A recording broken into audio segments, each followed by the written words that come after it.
Okay, well, had to get everything ready here. I was supposed to give this talk actually a few weeks ago, but I was sick, and somebody stepped in at the last moment, so I was thankful for that. But it's nice to be up here and share this. And I hope that it's an encouragement to everybody, and maybe there's a particular person here that's an encouragement for. Let's start with prayer before I begin. Dear Jesus, thank you so much for bringing each of us here. Thank you that you have a purpose for each of us and a plan. And I would just ask that you be with me as I'm speaking this morning and put the words in my mouth. In your name, amen. Amen. Okay. Today, I'm going to talk about dirt. Now, dirt isn't the most glamorous thing that I could be talking about, but the Bible actually has a lot to say about dirt.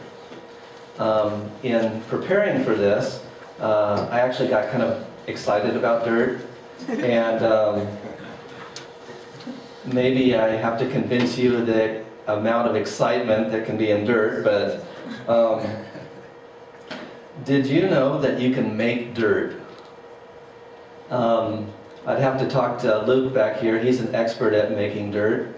But in my backyard, I have a compost pile. And how many of you have a compost pile? Now, I remember the first time I started piling things up, scraps of leaves and lawn clippings and all of this stuff, and then you put it in a big pile, and by some amazing thing, it actually creates dirt. I remember the first time I piled all this stuff up, and then the next year, the next spring, I started digging into it, and I thought, who put all of this dirt in my pile? Because it is really dirt. It smells like dirt, it feels like dirt, it's dirt. But I knew what went into it. It was banana peels and all of this crazy stuff like this, and by some amazing thing that God's created, we get dirt out of it. How many of you like to play in dirt? Okay, kids, how many of you like to play in the dirt? You like to play in the dirt? Okay, pretty much all of you kids. How about adults? Do you like to play in the dirt? Well, there's a few of you here. How many of you like to be dirty? Okay, we got a few here. Now, there's some people here. How many of you don't like to be dirty? Okay. When I was in college, I had a roommate, and he liked to work on his car. But when he worked on his car, he wore rubber gloves, like dishwashing rubber gloves. And keep the grease out of his fingernails. I just thought it was hilarious. I mean, I not to make fun of him or anything, but I was like, when you work on a car, you get greasy. That's kind of one of the points of it. Anyway, and so I asked him one time. I said, why are you wearing the rubber gloves? And he goes, well, are you going to clean out from under my fingernails?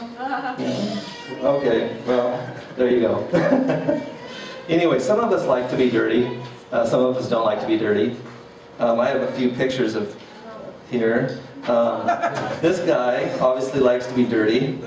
I think he's playing football. Another one here. He obviously enjoys being dirty. This next one you might recognize more. That's me on my honeymoon. So that's a long story, but anyway, that was when I was actually avoiding mud. So But now, this next one I want to show you, like some of you would say, oh, I don't want to be dirty like that. Okay. Now some of you women would say, oh man, I love to be dirty like that, right? Okay, I'll back up here real quick. What's the difference between this lady and him? He didn't pay a couple $100. Yeah, I was going to say, his is free. His is free. But anyway, so sometimes being dirty is kind of fun for some people. My topic this morning is the making of a shiny mud ball. And it's a lesson in sanctification. And today I actually brought some dirt with me. I went to my backyard and I got this dirt. Actually, just a little side note here, it's actually not the easiest thing to do to get dirt right now. In the winter, right? You know, I didn't realize that until I went out there and I tried to chip away at this frozen dirt. First I got a little hand shovel and it was like concrete. And so I thought, well, I'll get a big pick. Well, it was still like concrete. I mean, it was as hard as a rock. But I finally found a place where I could get some dirt that was soft. How many of you think you have something in common with this dirt? Everybody. Okay. Now some of you might think you have nothing in common with this dirt. But the Bible actually says that you have a lot of things in common with this dirt. I'm going to be going through a bunch of texts today. Okay, so you can try to keep up. I'm sorry if I go too fast here. But my first text is Genesis 2:7. What do you think this talks about? Genesis 2:7. And the Lord God formed man out of the what? Dust of the ground, and breathed into his nostrils the breath of life, and the man became a living being. How about Genesis 3:19? You've all heard this one. In the sweat of your face you shall eat bread, till you return to the ground. For out of it you are taken. For what? Dust You are. Dust you are, and to dust you shall return. Okay. Maybe I haven't been so convincing yet. Let's see. Job. Let's look in Job. Job 10:9. 10:9.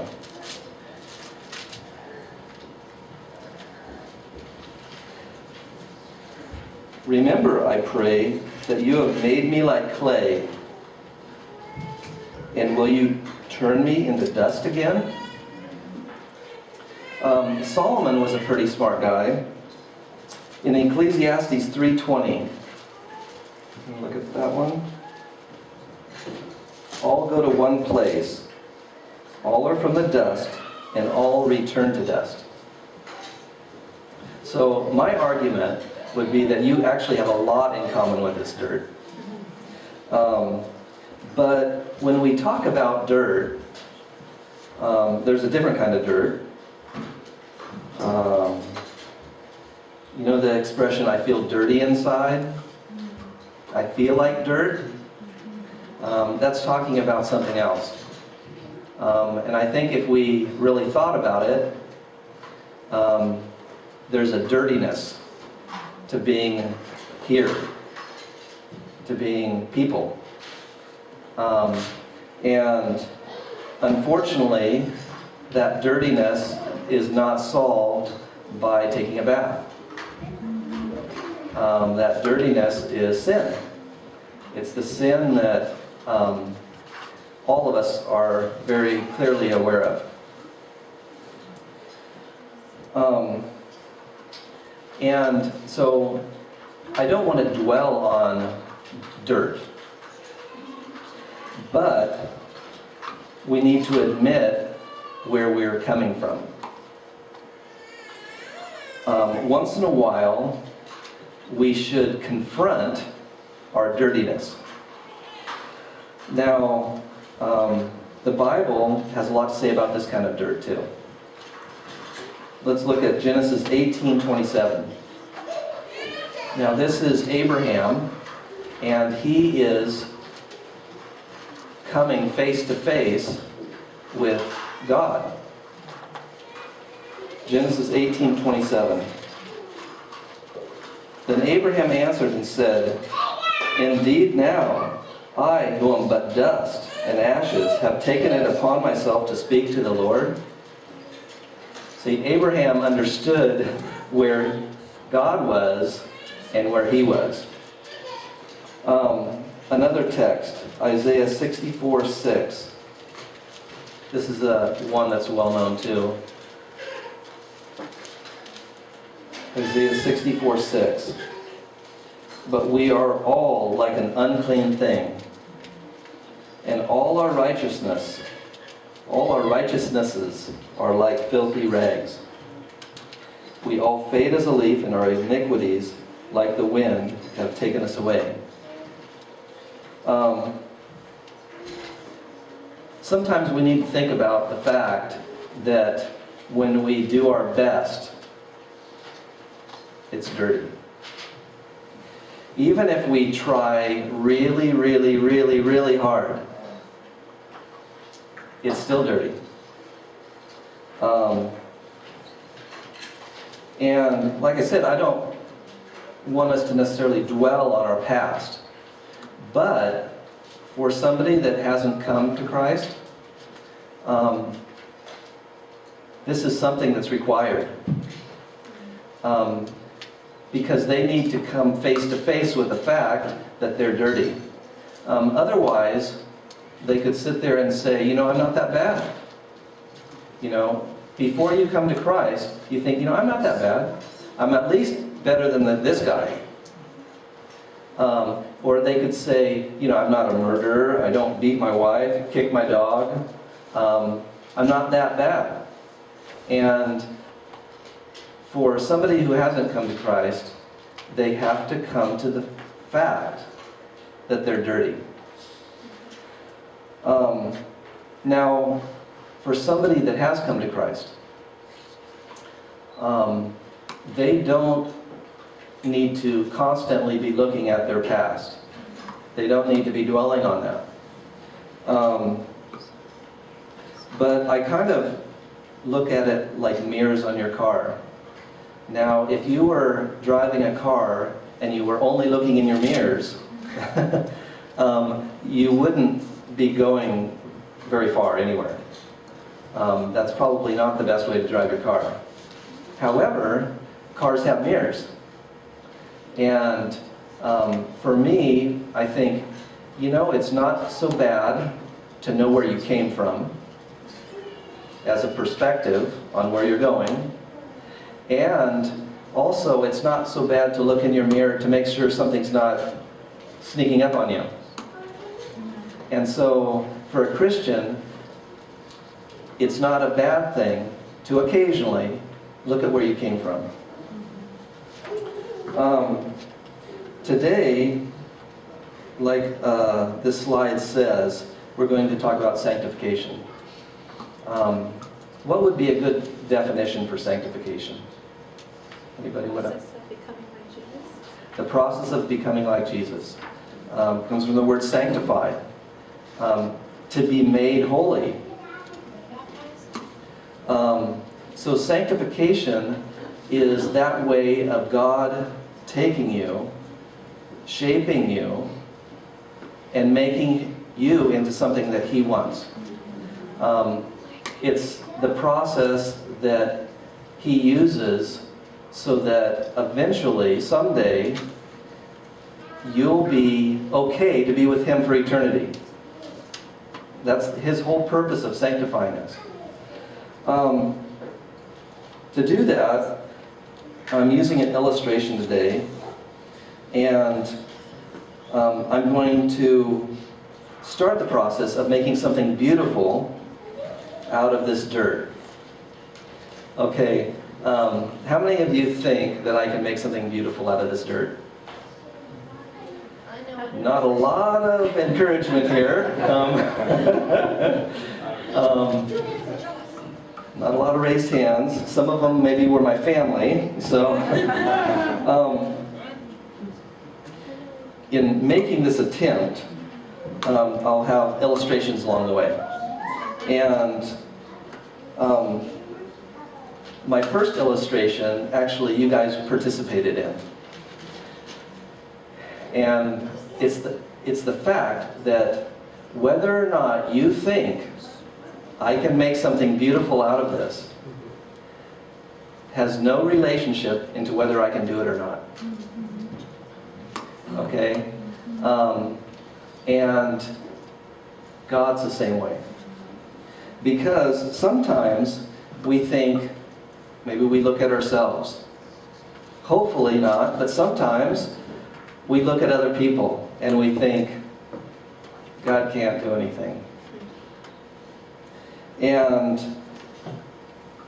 when we think about ourselves, because we know ourselves pretty well, and we think, God can't do anything with us. The fact that we think that does not mean that God can't do it. So my first point is that just because you think God can't do something with you, doesn't mean He can't make something of you.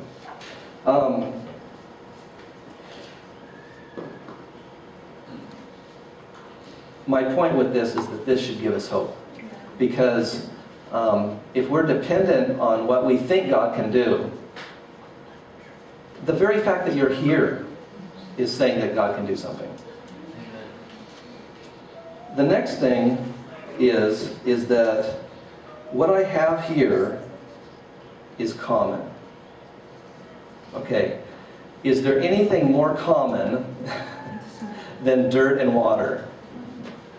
Okay, air maybe, that might be in that category.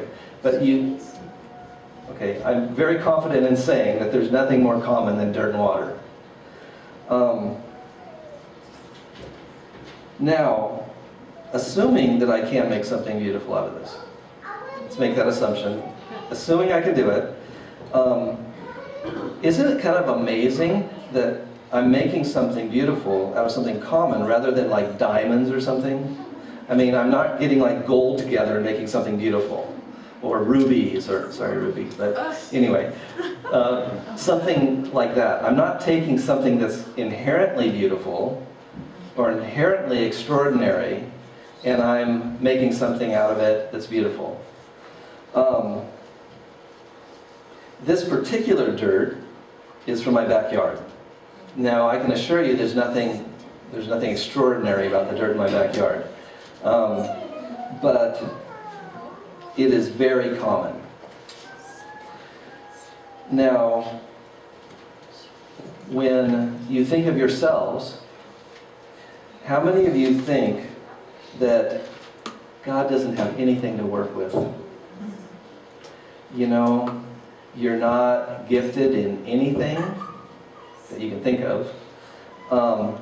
And of course, you're seeing all the little imperfections in yourself. You're seeing your problems that maybe you're struggling with. And you just think, God doesn't have anything to work with. And so my second point is that God takes what's common, and that's our dirt and our water, and He can make amazing things from it. Seemingly out of nothing, God can mold us and shape us into something that's amazing. And the thing is, He doesn't do it because He has nothing else to work with. He chooses to work with us in a particular way.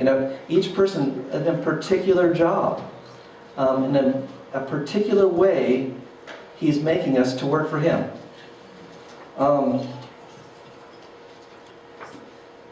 God takes common things and makes extraordinary things. That's what He loves to do. And that's what He loves to do with us. Now,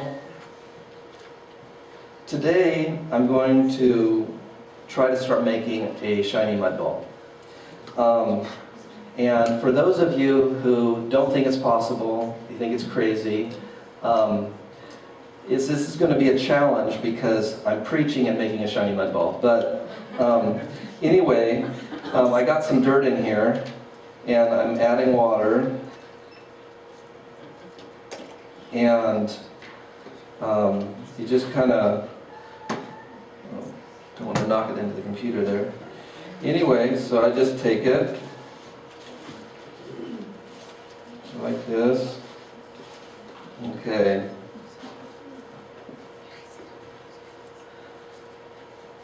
And now all I'm doing is shaping it into a ball here. And one of the things that happens when you're starting to make a shiny mud ball is that, like this came from my backyard, so there's little weeds in it. So you have to like pick out the weeds. Because, I mean, you wouldn't want a shiny mud ball with a weed sticking out of it, right? So, getting this ball here. And, you know, God too works in similar ways. When He starts that process of sanctification, sometimes He picks out the big things. Maybe a rock or a weed. But you know, that's not the whole job. If I just picked out the weeds in this, it's not the whole job of making it into a shiny mud ball.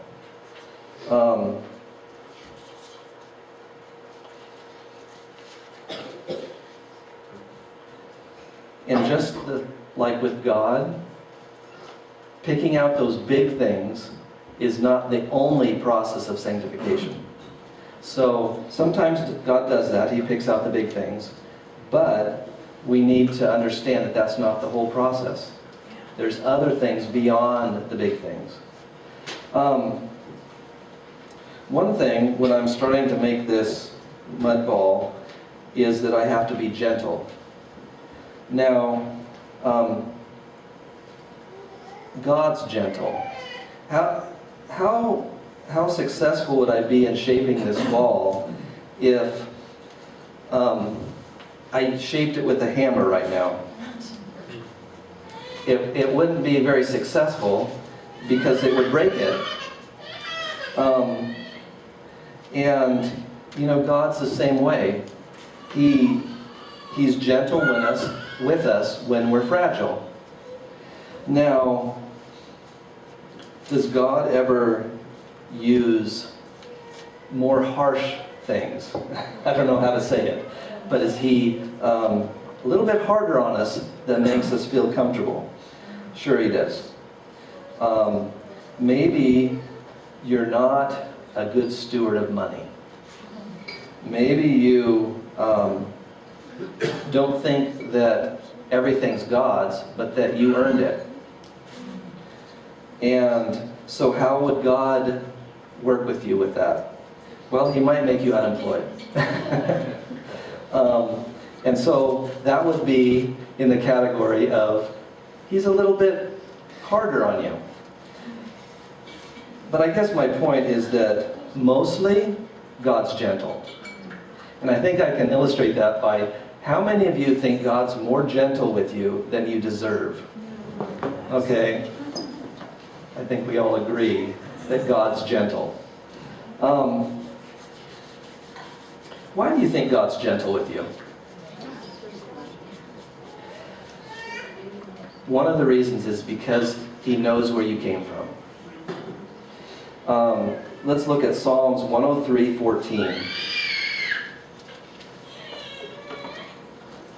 Psalms 103:14. For He knows our frame, He remembers that we are dust. You see, God knows where we came from better than we know where we came from. I mean, we think maybe we came from way down here when we came to God.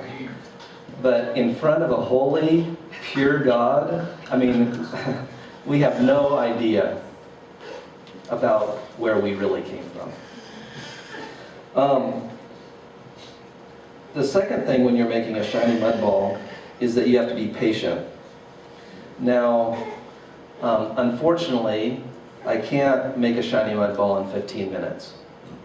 To make a shiny mud ball, you have to be patient. You have to shape it slowly. And to make a shiny mud ball, you even have to let it, sometimes you put it into a plastic bag and you let it sit. And you have to be patient. Because when it's in that plastic bag, all the moisture inside of that shiny mud ball is slowly coming to the surface. And if you tried to make a shiny mud ball without being patient, what would happen is that moisture that's deep inside of it would come out and it would crack the outside. So it would be ruined. And you cannot make a shiny mud ball without being patient. Now, God is patient with us. Let's look at Luke 8:15.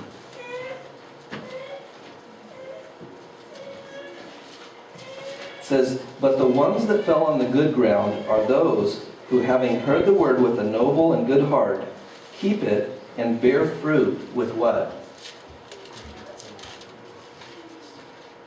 Patience. Remember, there was a bunch of scattered seed, and some fell on rocky ground. But this particular seed fell on good ground, and it bore fruit with patience. Look at James 1:4. Probably this is a common one too. James 1:4. "But let" what? Patience have its perfect work, that you may be perfect and complete, lacking nothing. I mean, our goal is perfect and complete. I think we'd all agree with that. It says, "But let patience have its perfect work." Let's look at 2 Peter 3:14.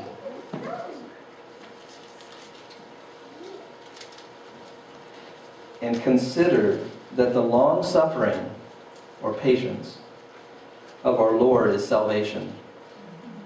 God is patient with us. I mean, God has a goal, our salvation, but He's patient.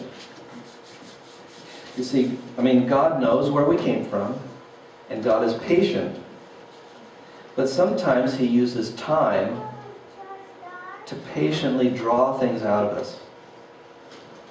Now, we have to be clear though, God does have a plan and a goal. I mean, He is working towards perfecting us for our salvation, for sanctification. He's working towards that. But sometimes one of the things He uses is time. Sometimes we might feel like maybe somebody is not progressing spiritually. I'm sure our Bible workers experience that. Sometimes maybe we feel like that about ourselves, or our spouse, or something like that. But just like this mud ball, I don't see the moisture coming to the surface, but it's happening. And sometimes God uses time to draw things out of us. And we need to be patient with people. Because just because we don't see anything happening doesn't mean it's not happening. Now, in making a shiny mud ball, sometimes you use tools. Now, I brought this cup with me because what you do is you rub this cup around on it to make it round. And now, how much good would this cup do to make this shiny mud ball if it was over here? How about here? Okay, how about really close? No, it's only when the cup comes in contact with the mud ball that actually work is being done on the mud ball. God uses tools to shape us. And two of the big ones, the most obvious ones, one is the Bible. Let's look at John 17:17.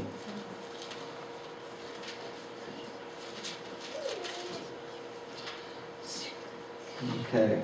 Sanctify them by your truth. Your word is truth. So God uses the Bible to shape us.